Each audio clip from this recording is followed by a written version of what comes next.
Hanging out with Adam Enders, of course, with his last name, you kind of have a feeling for what business he is in. Adam is part of Enders Racing Engines. He's been in that position for 18 years now. They are here at the Northeast Racers Auction and Trade Show. Of course, I've known Kim for a long, long time. Went to school with her. How we doing, man? I haven't met you. We've talked a few times on the phone. How are things? Good. It's been super busy this year. Business is really good. Slammed. Biggest thing you and I talked about, I want to make sure we got to this one early. For race teams, we're thinking about getting their engines freshened. Boy, they should have them out of the car and at their builder right now, shouldn't they? Yeah, I mean, even at this point, we're about where we need to cut the amount of people that are going to come at this point. It's going to be hard to even finish what we have in the shop right now. By race season or by February? Both. Both. Okay. Yeah, I mean, so guys going to Volusia, we only have a handful of those. Those should be fine. But at this point, we are getting 10 to 12-week lead time on a lot of things.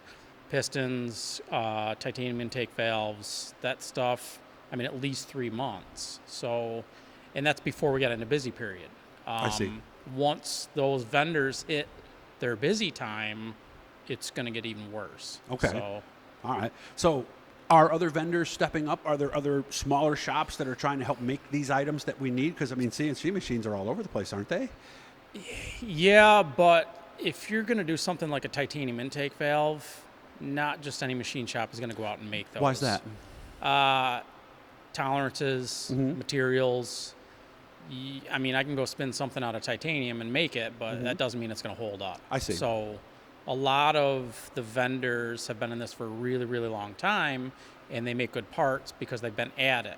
Same thing with us building engines. I've learned over the years what works and what doesn't, and a lot of that's by trial and error. I see. I'm constantly adapting how I do things for longevity based on things that happen along the way. Okay. So, is it a material shortage? Is it a labor shortage? Is it a supply chain issue? What do you really believe that it is? Everything. Or is it all the above? It's everything. It's everything. Yeah. Okay. So the vendors never actually even caught up from COVID. So once they ramped back up to full production, they were still behind. They're behind by a year almost, huh? Yeah, and then you go ahead and throw on running into busy season right now. So they're going to get backed up even more. They may say 12 weeks now, but in 2 weeks from now, it could be 12 weeks, it could be 14, it could be 16. You might not see them for 6 months. Okay. You don't really know. So we're And uncharted territory here. You don't really know tomorrow what you can't get. I just know what I can't get today, and that changes by day. Well, some people say they have orders in, and even though they wanted to say 50, they might get 20. Yeah, they might get none. And you don't know until the order gets there, right? Correct. So that's reality. Yep. How about the crates? The new certification program goes into effect next year. I know you are one of the authorized engine builders that can do that. What should the folks who have a crate now who haven't done this yet, what advice do you have for them? You got to get it in. Now? Yes. My hopes is to do all the crate verifications, crate repairs, and be done with them by, say, the first of the year, second week in January. I see.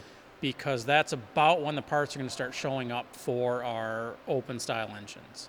So I can't get all backed up trying to do verifications and ignore those guys. So I'm actually going to have to cap it at some point and stop taking work in. Okay. What's involved in a crate certification exactly? What do you do? So for the crate certification, we basically bring an engine in. We have to pull the front end off it. You put a degree wheel on it. You check all the cam specs. We whistle 2 cylinders, and then we have to dyno test it. I see.